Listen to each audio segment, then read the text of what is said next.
What's up, everybody? Danger Rock here. Today we're going to be looking at this Toy Story and Beyond Talking Buzz Lightyear made by Mattel in 2001. And we're going to be comparing them to some other Buzz Lightyear action figures that we have today. I feel like this is one of the better Buzz Lightyears that was made out there, especially for this time. We get some really cool pop out wings. We got a really cool laser sound. And even though he only has four phrases, I really do like the detail on him a lot. So, the first thing we're going to be taking a look at is his head sculpt right here. He has the exact same head sculpt as the Techno Gear Buzz and Ultimate Command Buzz. And I feel like a few other Mattel Buzz Lightyears at the time actually had this face mold. So he does have some articulation right here. You could move his head that far to the left and that far to the right. And his helmet is retractable.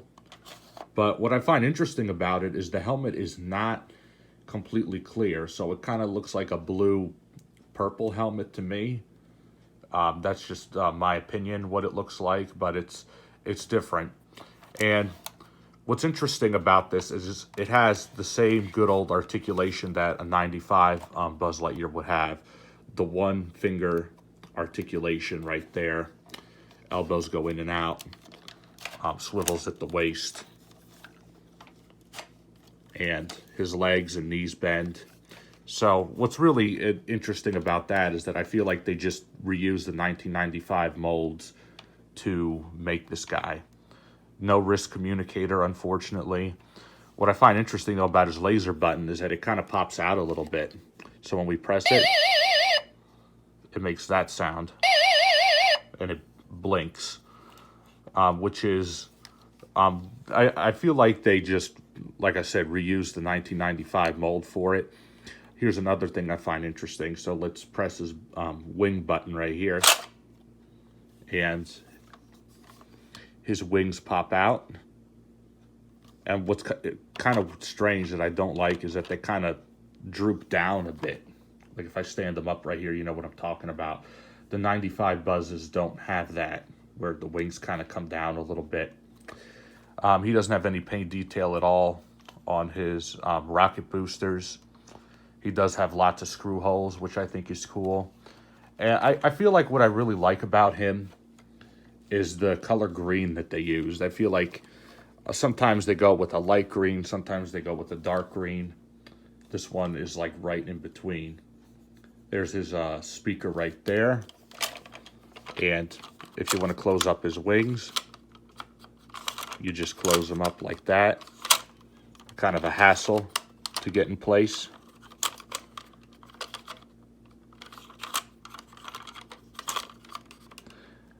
And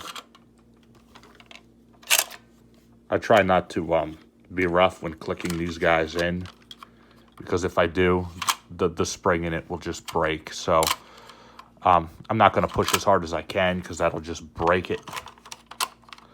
But that's something very frustrating with these kinds of toys, is that I feel like they're very cheaply made. But I just got this one because of the nostalgia behind it. To some people, this was their first Buzz Lightyear. So I can understand why there's so many good memories associated with it. But let's hear some of his phrases. Take cover! Buzz Lightyear, lift off to adventure. We've got to rendezvous with Star Command. Off to the Gamma Quadrant. Take cover! Buzz Lightyear, lift off to adventure. All three of these buttons Got to rendezvous with Star Command. do the exact same thing. Off to the Gamma Quadrant. Take cover! Buzz Lightyear, lift off to adventure. We've got to rendezvous with Star Command. And it's a pretty good buzz, I will say. So what I want to do, as far as comparisons go, this guy's a little hard to stand up, but I'm going to bring in the good old 1995 Buzz Lightyear for a comparison. And as you can see, I like the green on this one a lot more. And to tell you the truth, I actually like the face sculpt on this one a lot more. This one is not bad, but if you look at these two side by side, it's kind of hard to tell which one was made by Mattel and which one was made by Thinkway. This one's Mattel, this one's Thinkway, but they both they're not exactly the same, but they are similar. Some differences I noticed right off the bat is this one has the right color blue right here for his buttons. This one looks like more of a dark purple, which I don't like. You could see some more purple in his helmet right here. Here you don't. It's just mostly all green. And his Space Ranger stickers are completely different. And yeah, those are just a little bit of differences that I noticed. Is something that this 1995 Buzz does better is that at least they put some color right here on his rocket boosters. This one right here doesn't. Lots of screw holes, so it's kind of hard to tell the difference. I don't have batteries in this guy right now, but I will do another comparison. And this one right here, we're going to bring in Battle Commands Buzz, because they use the exact same body molds. A major difference that I could see already is that here, he doesn't have a working laser. It's just a sticker. But here, it actually makes sound. So this guy right here also has 4 phrases. This guy right here, I believe he has the exact same ones, actually. I can't tell because I don't have batteries in both of these guys right now. Their face sculpts are exactly the same. Their body proportions are exactly the same.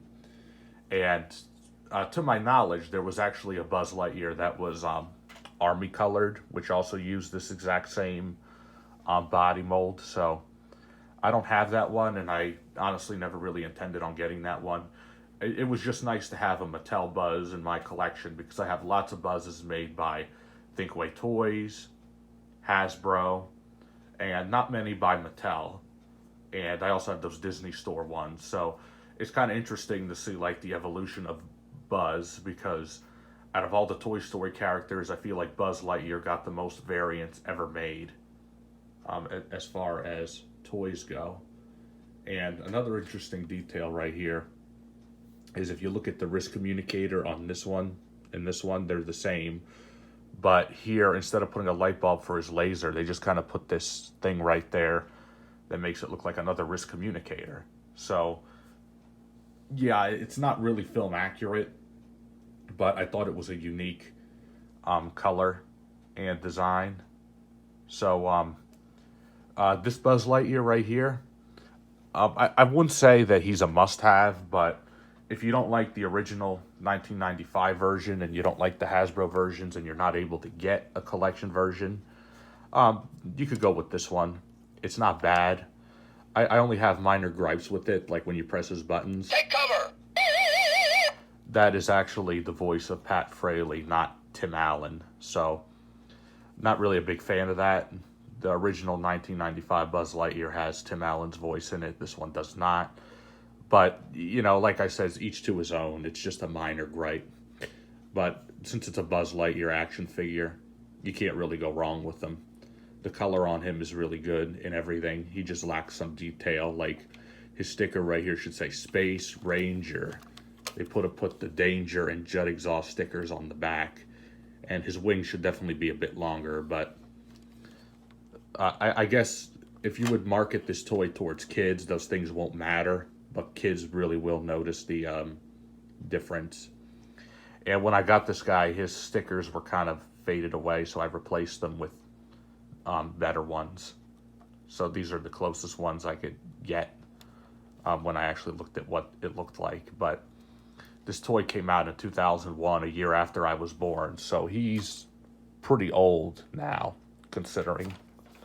And he doesn't exactly stand very well either.